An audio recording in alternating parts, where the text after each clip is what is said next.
Hello friends, daily class में आप सभी का स्वागत है। तो दोस्तों, आप देख रहे हैं हमारा यूट्यूब चैनल डेली क्लास। अगर आपने अभी तक हमारे यूट्यूब चैनल डेली क्लास को सब्सक्राइब नहीं किया है तो प्लीज़ हमारे यूट्यूब चैनल डेली क्लास को सब्सक्राइब करना ना भूलें। और उसके बगल में जो आपको बेल आइकन मिलेगा उस पर क्लिक करके ऑल पे क्लिक करना है। तो दोस्तों, आज का जो हमारा सेशन है वो किसी चीज़ का है, मॉक टेस्ट का।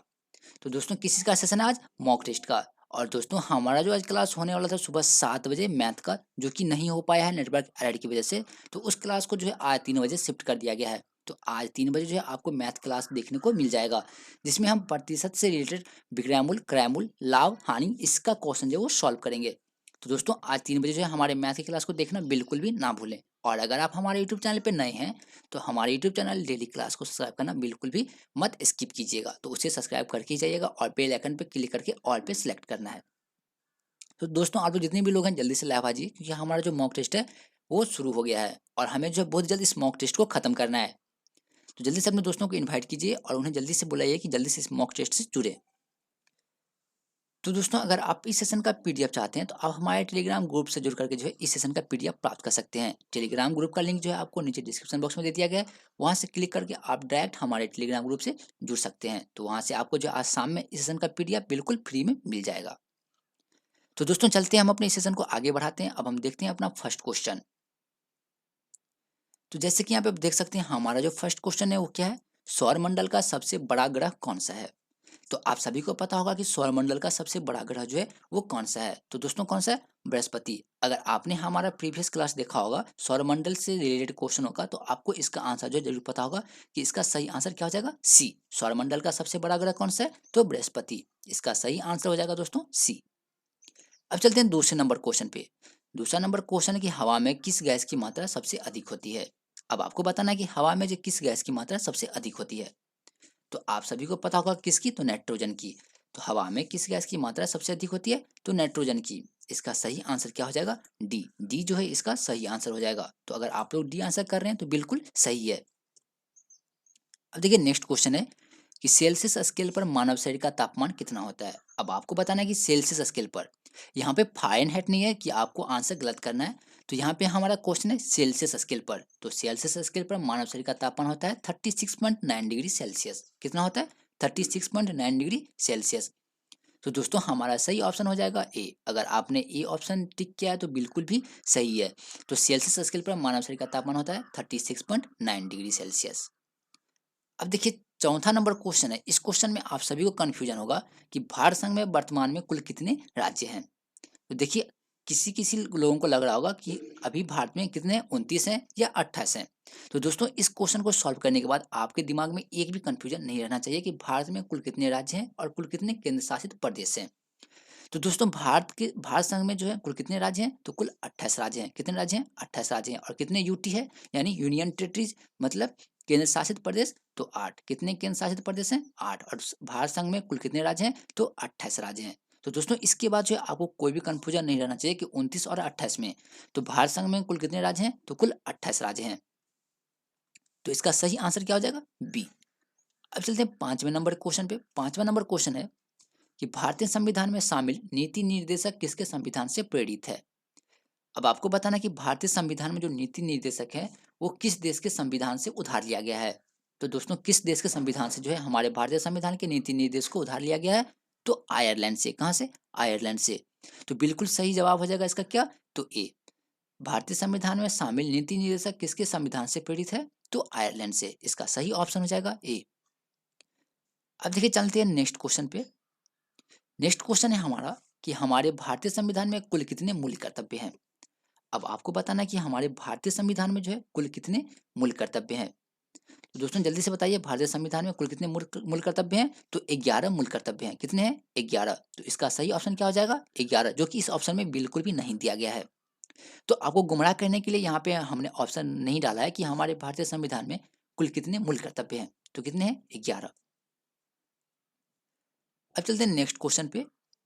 नेक्स्ट क्वेश्चन है कि भारतीय संसद द्वारा दल विरोधी विधेयक किस वर्ष में पारित किया गया था? देखिए, बहुत ही इजी क्वेश्चन है और आप सभी को इसका आंसर पता होगा कि भारतीय संसद द्वारा दल विरोधी विधेयक जो है किस वर्ष पारित किया गया था? तो 1985 में। तो दोस्तों, 1985 में 52वां संविधान संशोधन के तहत जो है दल विरोधी विधेयक पारित किया गया था। तो दोस्तों, इसका सही आंसर हो जाएगा बी। आई होप कि आपको इसका आंसर जो है पता होगा कि भारतीय संसद द्वारा दल विरोधी विधेयक 1985 में 52वां संविधान संशोधन के तहत पारित किया गया था। अब देखिए 8 नंबर क्वेश्चन है जो कि बहुत ही इजी है कि मनुष्य एक सामाजिक प्राणी है, यह कथन किसका है? अगर आप अच्छे से स्टडी किए होंगे तो आपका इसका आंसर जो बिल्कुल भी भूले नहीं होंगे कि मनुष्य एक सामाजिक प्राणी है, यह कथन किसका है? तो किसका है? अरस्तु का। किसका है? अरस्तु का। तो मनुष्य एक सामाजिक प्राणी है, यह कथन किसका है? तो अरस्तु का है। इसका सही ऑप्शन हो जाएगा सी। अब देखिए नेक्स्ट क्वेश्चन है, अलाउद्दीन खिलजी के प्रसिद्ध सेनापतियों में से किसकी मंगोलों के विरुद्ध लड़ते हुए मृत्यु हो गई थी? अब आपको बताना है कि अलाउद्दीन खिलजी के प्रसिद्ध सेनापतियों में से किसकी मृत्यु जो है वो मंगोलों से लड़ते हुए हो गई थी? तो दोस्तों किसकी हुई थी? नुसरत खां की। किसकी? नुसरत खां की। और नुसरत खां कौन थे? तो अलाउद्दीन के प्रसिद्ध सेनापति। तो इसका सही आंसर क्या हो जाएगा? बी। अब देखिए 10 नंबर क्वेश्चन है, कुतुबुद्दीन ऐबक की राजधानी कहाँ थी? तो जल्दी से आपको कमेंट करना है और इसका आंसर बताना कि कुतुबुद्दीन ऐबक की राजधानी जो है वो कहाँ पर थी? तो दोस्तों कहाँ थी? लाहौर में। और लाहौर जो है अभी किस देश के अंतर्गत आता है? तो पाकिस्तान देश के अंतर्गत। तो कुतुबुद्दीन ऐबक की राजधानी जो है वो कहाँ पे थी? लाहौर में। कहाँ पे थी? लाहौर में। तो इसका सही आंसर क्या हो जाएगा दोस्तों? ए। और कुतुबुद्दीन ऐबक का राज्याभिषेक कब हुआ था? तो 1200 कितने में? जल्दी से बताइए। कुतुबुद्दीन ऐबक की राज्याभिषेक जो है कितने ईस्वी में हुई थी? 1206 ईस्वी में। तो कुतुबुद्दीन जो है कुतुबुद्दीन ऐबक का जो राज्याभिषेक है वो कब हुआ था? तो 1206 ईस्वी में। और इसकी राजधानी कहाँ थी? तो लाहौर में। और इसकी मृत्यु कब हुई दोस्तों? तो 1210 ईस्वी में। कितने में? 1210 ईस्वी में। तो कुतुबुद्दीन ऐबक की राजधानी थी लाहौर और इनका राज्याभिषेक हुआ कितने में? 1206 ईस्वी में। और इनकी मृत्यु हुई 1210 ईस्वी में। और ये जो भारत कब आया था? 1192 ईस्वी में। अलाउद्दीन कुतुबुद्दीन ऐबक जो है वो भारत कब आया था? 1192 ईस्वी में। अब चलते हैं नेक्स्ट क्वेश्चन की तरफ। नेक्स्ट क्वेश्चन है, 17वीं शताब्दी में बिहार में सोने की खानें कहाँ कहाँ अवस्थित थी? अब आपको बताना है कि 17वीं शताब्दी में जो है बिहार में सोने की खान जो है वो कहाँ पर थी?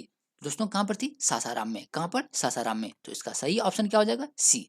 तो 17वीं शताब्दी में बिहार में सोने की खान कहाँ अवस्थित थी? सासाराम में। अब देखिए नेक्स्ट क्वेश्चन है हमारा, सौर मंडल का सबसे गर्म ग्रह कौन सा है? सबसे फर्स्ट क्वेश्चन हमने देखा था कि सौर मंडल का सबसे बड़ा ग्रह कौन सा था? बृहस्पति। लेकिन यहाँ पे हमारा सौर मंडल से दूसरा क्वेश्चन है कि सबसे गर्म ग्रह कौन सा है? तो दोस्तों जल्दी से बताइए कि सबसे गर्म ग्रह कौन सा है? तो सौरमंडल का सबसे गर्म ग्रह है शुक्र। सौरमंडल का सबसे गर्म ग्रह कौन सा है दोस्तों? तो शुक्र। और सबसे बड़ा ग्रह कौन सा है? बृहस्पति। आप सबको जो है इसका आंसर जो है याद रखना पड़ेगा और आपको कई बार जो प्रैक्टिस करना पड़ेगा कि सौरमंडल का सबसे गर्म ग्रह कौन सा है? शुक्र। और सबसे बड़ा ग्रह कौन सा है? तो बृहस्पति। तो दोस्तों इस क्वेश्चन का सही आंसर क्या हो जाएगा? बी। अब चलते हैं नेक्स्ट क्वेश्चन। नेक्स्ट क्वेश्चन कि भारत में कौन सी फसल सर्वाधिक क्षेत्र में बोई जाती है? तो दोस्तों यहाँ पे क्या है कि बोई जाती है।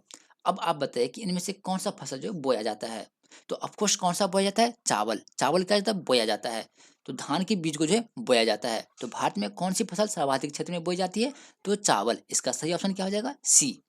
तो कौन सी फसल सर्वाधिक क्षेत्र में बोई जाती है दोस्तों? तो चावल। और अगर आपने अभी तक हमारे इस सेशन को लाइक नहीं किया तो जल्दी से इस सेशन को लाइक करके अपने दोस्तों के साथ जरूर शेयर करें। और अगर आप हमारे यूट्यूब चैनल पे नए हैं तो इसे सब्सक्राइब करना बिल्कुल भी ना भूलें। चलिए दोस्तों नेक्स्ट क्वेश्चन पे चलते हैं। नेक्स्ट क्वेश्चन कि अर्जुन पुरस्कार किस वर्ष शुरू किया गया था?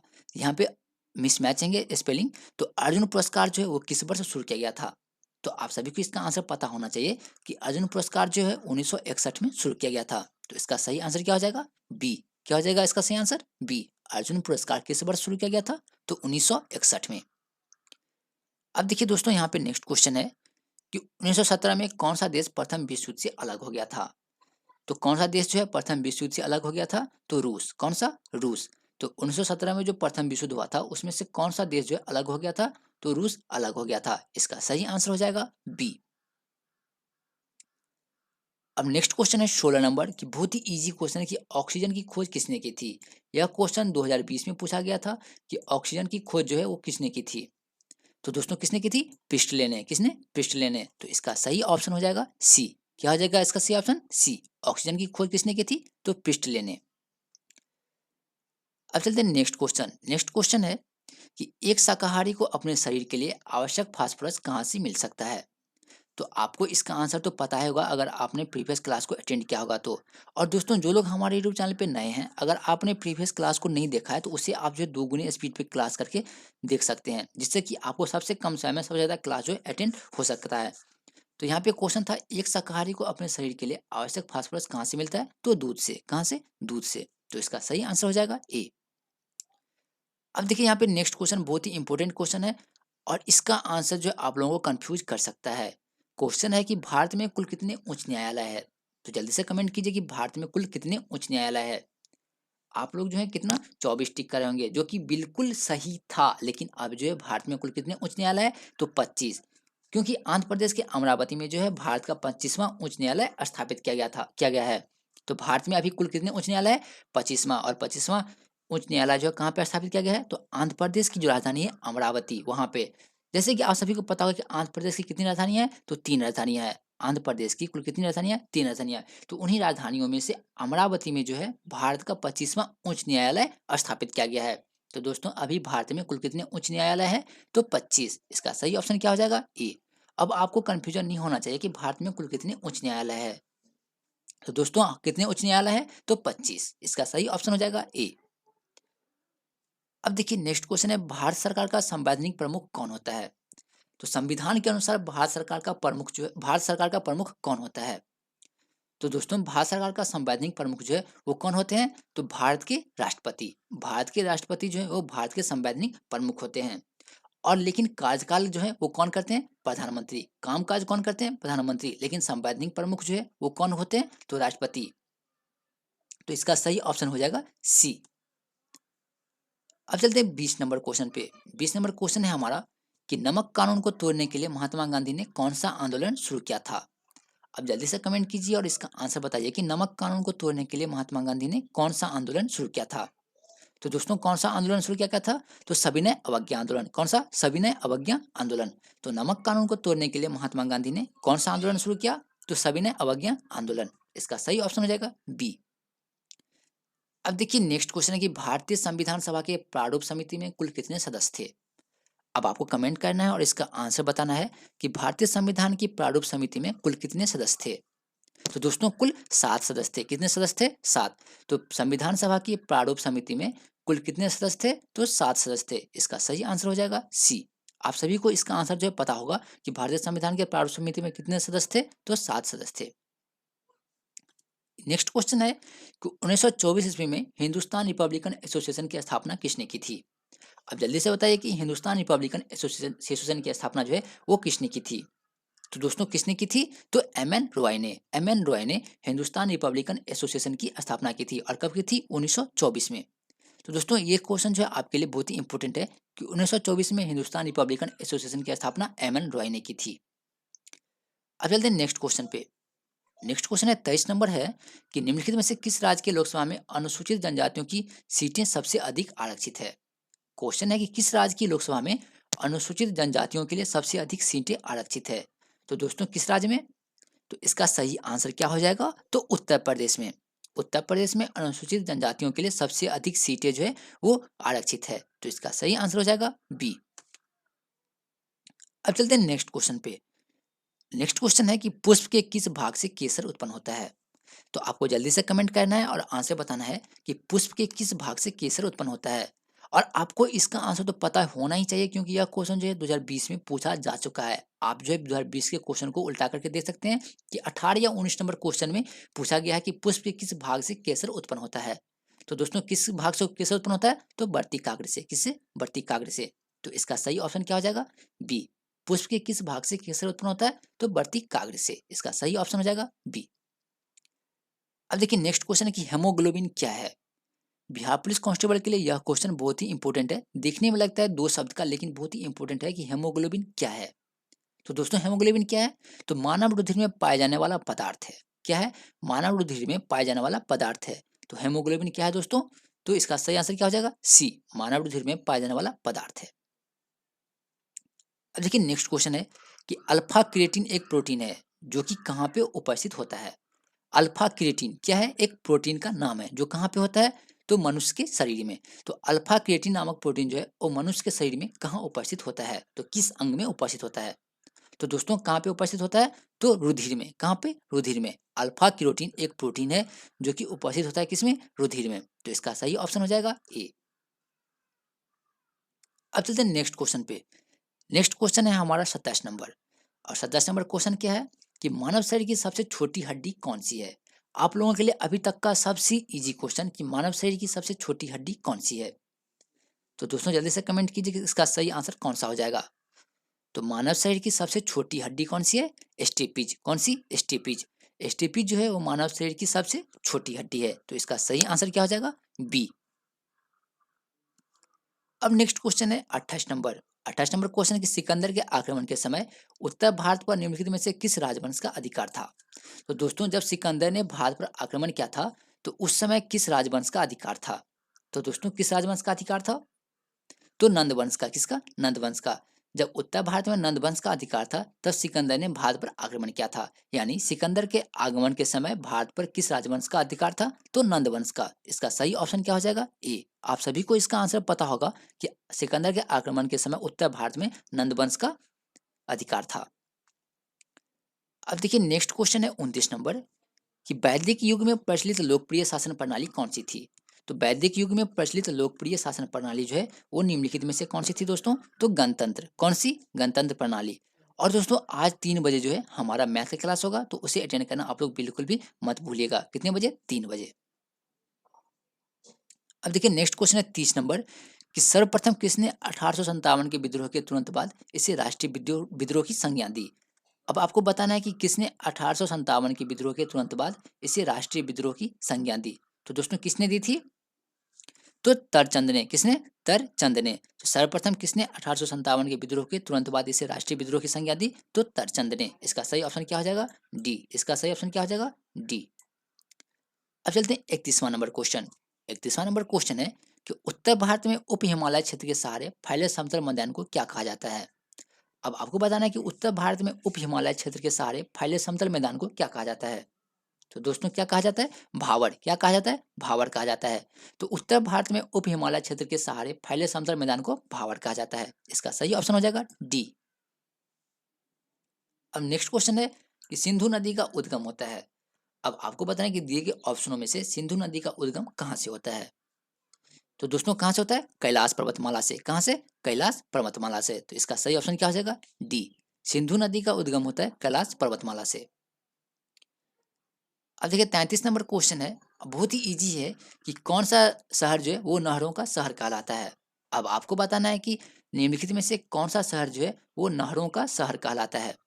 तो दोस्तों किस शहर को नहरों का शहर कहते हैं? तो वेनिस को। वेनिस को नहरों का शहर कहा जाता है। वेनिस को जो है वो नहरों का शहर कहा जाता है। तो इसका सही आंसर क्या हो जाएगा? सी। 34 नंबर क्वेश्चन है दोस्तों कि भारत में वर्तमान समय में कितनी लाख हेक्टेयर भूमि सिंचित है। तो कितनी लाख हेक्टेयर भूमि जो है वो सिंचित है? तो 850 लाख हेक्टेयर भूमि। तो वर्तमान समय में भारत में 850 लाख हेक्टेयर भूमि जो है वो सिंचित है, सिंचित के लिए है। तो इसका सही आंसर क्या हो जाएगा? सी। अब नेक्स्ट क्वेश्चन है 35 नंबर। क्वेश्चन है सिंधु घाटी स्थल जो है कौन सा? कालीबंगन। तो कालीबंगन जो है वो किस प्रदेश में स्थित है। तो दोस्तों आप सभी को इसका आंसर पता होना चाहिए कि सिंधु घाटी स्थल जो है कालीबंगन किस प्रदेश में स्थित है। दोस्तों जितने भी बेसिक क्वेश्चन है वो आपको प्रैक्टिस करवाए जा चुके हैं। अगर आपने अभी तक नहीं देखा है तो आप सारी वीडियो को जो है फिर से वॉच कीजिएगा और बिना स्किप किए देखिएगा। और उसे जो है आपको देखने में ज़्यादा टाइम लगता था, आप उसे 2 गुने स्पीड पे जो है वो देख सकते हैं। अगर वो क्लास आप सारी क्लास अटेंड कर लेंगे तो आपको जो कम से कम 30 से 40 क्वेश्चन जो इजीली आप बिहार पुलिस कांस्टेबल में सॉल्व कर सकते हैं। तो दोस्तों यहाँ पे क्वेश्चन है कि कालीबंगन जो है वो किस प्रदेश में स्थित है। तो किस प्रदेश में स्थित है? राजस्थान में। किस में? तो राजस्थान राज्य में स्थित है। कौन सा स्थल? तो सिंधु घाटी का स्थल कालीबंगन। अब देखिए नेक्स्ट क्वेश्चन है कि निम्नलिखित में से कौन सा पुरातात्विक स्थल सिंधु घाटी की सभ्यता से संबंधित नहीं है। अब आपको बताना है कि कौन सा पुरातात्विक स्थल जो है वो सिंधु घाटी की सभ्यता से संबंधित नहीं है। दोस्तों कौन सा? तो बालाथल। बालाथल जो है वो सिंधु घाटी सभ्यता से संबंधित नहीं है। तो जैसे कि दोस्तों यहाँ पे देखिए दिया गया कुछ नोटिस दिया गया है कि रोपर, नोट्स में दिया गया कि रोपर जो है वो अभी वर्तमान में किस राज्य में है? तो पंजाब में। और ये जो है सिंधु घाटी सभ्यता का एक स्थल है। क्या? एक स्थल है। कौन सा? रोपर। रोपर कहाँ पे? पंजाब में। और लोथल जो है वो कहाँ पे? गुजरात में। लोथल जो है कहाँ पे? गुजरात में। जबकि कालीबंगा जो है वो राजस्थान में है। अभी कुछ देर पहले हमने देखा था कि सिंधु घाटी सभ्यता का स्थल कालीबंगा जो है वो भारत के किस प्रदेश में है? तो राजस्थान में।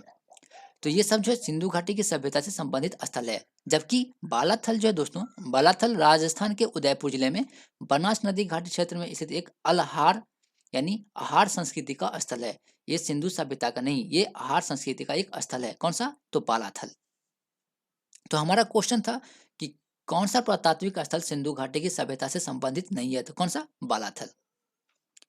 अब चलते हैं नेक्स्ट क्वेश्चन पे। नेक्स्ट क्वेश्चन है कि दक्षिण अफ्रीका की सबसे लंबी नदी कौन सी है? तो यह क्वेश्चन अपने आप में बहुत ही इंपॉर्टेंट है कि दक्षिण अफ्रीका की सबसे लंबी नदी कौन सी है, और इसका आंसर आप सभी को पता होगा। तो देखिए, इसका आंसर जो आप सभी को पता होगा, आपको जल्दी से कमेंट करना है कि दक्षिण अफ्रीका की सबसे लंबी नदी कौन सी है। तो कौन सी है दोस्तों? अमेजन। कौन सी? अमेजन नदी। अमेजन नदी जो है वो दक्षिण अफ्रीका की सबसे लंबी नदी है। तो इसका सही आंसर क्या हो जाएगा? बी। एक भी क्वेश्चन आपको गलत नहीं होना चाहिए, एकदम आंसर सटीक सटीक दीजिए कि आप एग्जाम में अच्छा स्कोर कर पाए। अब देखिए दोस्तों, यहाँ पे क्वेश्चन क्या है? लानोस। लानोस क्या है? विश्व प्रसिद्ध घास स्थल है।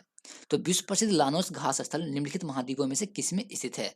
तो जल्दी से कमेंट कीजिए कि विश्व प्रसिद्ध लानोस घास स्थल जो है वो निम्नलिखित महाद्वीपों में से किस महाद्वीप में स्थित है? तो दोस्तों, किस महाद्वीप में स्थित है लानोस घास स्थल? तो दक्षिणी अमेरिका में। किसमें? दक्षिणी अमेरिका में। तो इसका सही ऑप्शन हो जाएगा बी। लानोस घास स्थल जो है वो निम्नलिखित में से किस महाद्वीप में स्थित है? तो दक्षिणी अमेरिका में। इसका सही ऑप्शन हो जाएगा बी। अब देखिए 39 नंबर क्वेश्चन है कि निम्नलिखित में से कौन सा सौरमंडल का भाग नहीं है? बहुत ही इजी क्वेश्चन है, आपको इसका आंसर पता होगा, पता होना चाहिए कि निम्नलिखित में से कौन सा सौरमंडल का भाग नहीं है। दोस्तों अच्छे से ऑप्शन को देखिए, तब आंसर कीजिए कि निम्नलिखित में से कौन सा सौरमंडल का भाग नहीं है। तो दोस्तों कौन सा नहीं है? निहारिका। कौन सा? निहारिका जो है वो सौरमंडल का भाग नहीं है। तो इसका सही ऑप्शन क्या हो जाएगा? ए।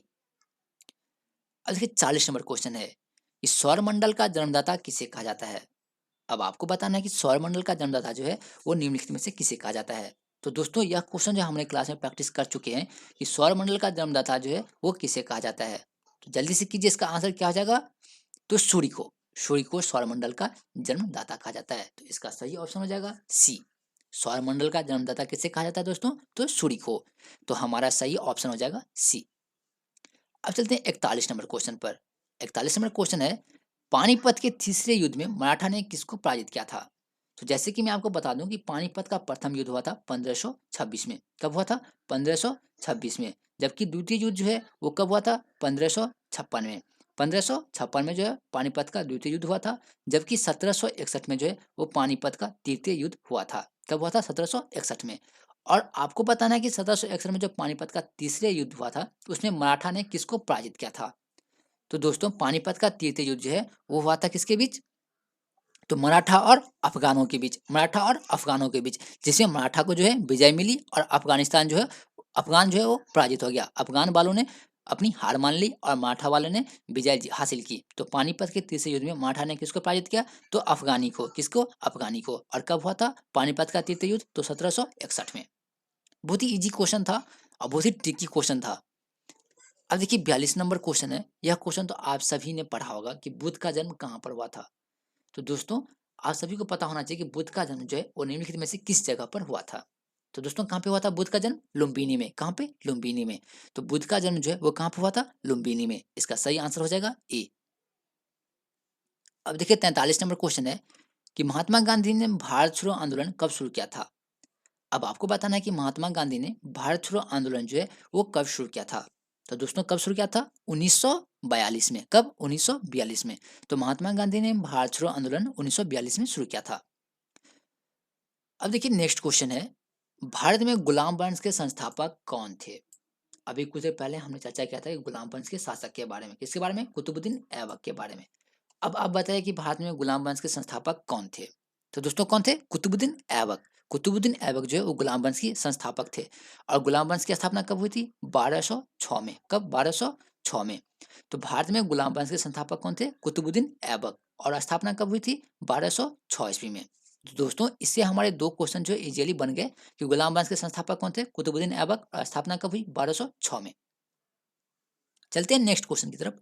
45 नंबर क्वेश्चन है कि संविधान के किस अनुच्छेद में अल्पसंख्यकों के हितों की संरक्षण की व्यवस्था है? तो संविधान के किस अनुच्छेद में अल्पसंख्यकों के हितों की संरक्षण की व्यवस्था है? तो दोस्तों इसका सही आंसर क्या हो जाएगा? तो अनुच्छेद 29 में। किसमें? अनुच्छेद 29 में। तो संविधान के किस अनुच्छेद में अल्पसंख्यकों के हितों की संरक्षण की व्यवस्था है? तो अनुच्छेद 29 में। इसका राइट ऑफ आंसर हो जाएगा बी, अनुच्छेद 29। अब चलते हैं 40 नंबर क्वेश्चन पे। बहुत ही इजी क्वेश्चन है कि पीलिया नामक रोग जो है मनुष्य के किस अंग से संबंधित है।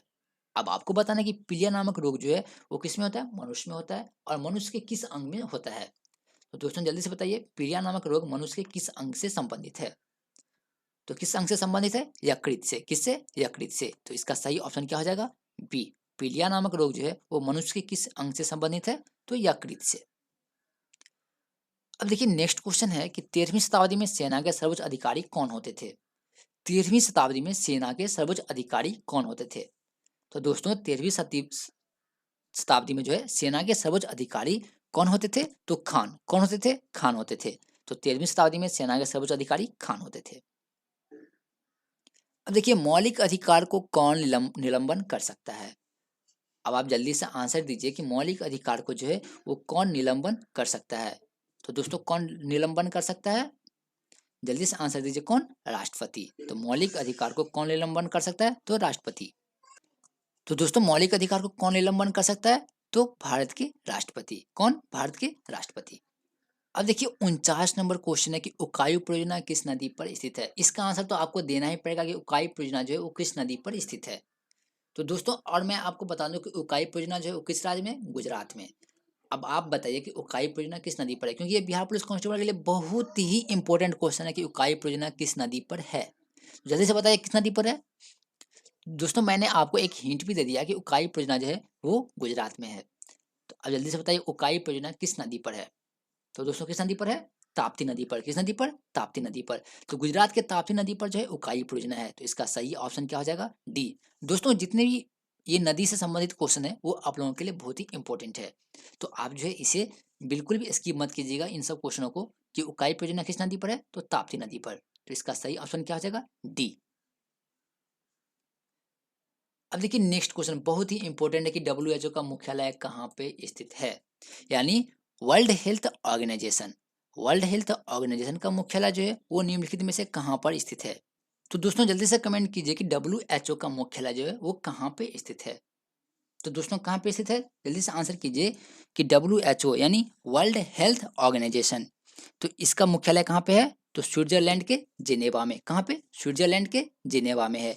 और इस संस्था का स्थापना कब हुआ था, तो 7 अप्रैल 1948 में। कब हुआ था स्थापना, 1948 में। कब, तो 7 अप्रैल को। तो WHO का मुख्यालय कहाँ पे है, जिनेवा में। और इसकी स्थापना कब हुई थी, 1948 में। और दोस्तों अभी इसके महानिदेशक कौन है, टेड्रोस एडहानॉम। कौन है, टेड्रोस एडहानॉम। अभी टेड्रोस एडहानॉम जो है अभी WHO के महानिदेशक हैं। और दोस्तों उप महानिदेशक कौन है, तो भारत के सौम्या स्वामीनाथन। कौन है, सौम्या स्वामीनाथन उप महानिदेशक हैं। जबकि महानिदेशक कौन है, टेड्रोस एडहानॉम। और उप महानिदेशक है सौम्या स्वामीनाथन, जो कि कहाँ के हैं, भारत के हैं।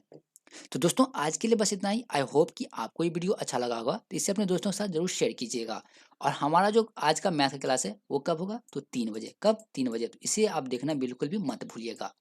और दोस्तों अगर आप हमारे यूट्यूब चैनल पे नए हैं और अगर आपने हमारे प्रीवियस क्लास को अटेंड नहीं किया है तो आप प्लीज़ उस सारे क्लास को अटेंड कर लीजिए, क्योंकि वो सारे क्लास आप लोग के लिए जो है बहुत ही इंपॉर्टेंट है। तो दोस्तों अगर आप हमारे यूट्यूब चैनल पे नए हैं तो हमारे यूट्यूब चैनल डेली क्लास को सब्सक्राइब करना बिल्कुल भी नहीं भूलना है। और बेल आइकन पे क्लिक करके ऑल पे सेलेक्ट करना है, ताकि हमारे वीडियो की नोटिफिकेशन सबसे पहले आप तक पहुंच सके। तो दोस्तों अब हम मिलेंगे कब, तो 3 बजे। तो किसके साथ, तो मैथ के क्लास के साथ। तो चलिए दोस्तों चलते हैं।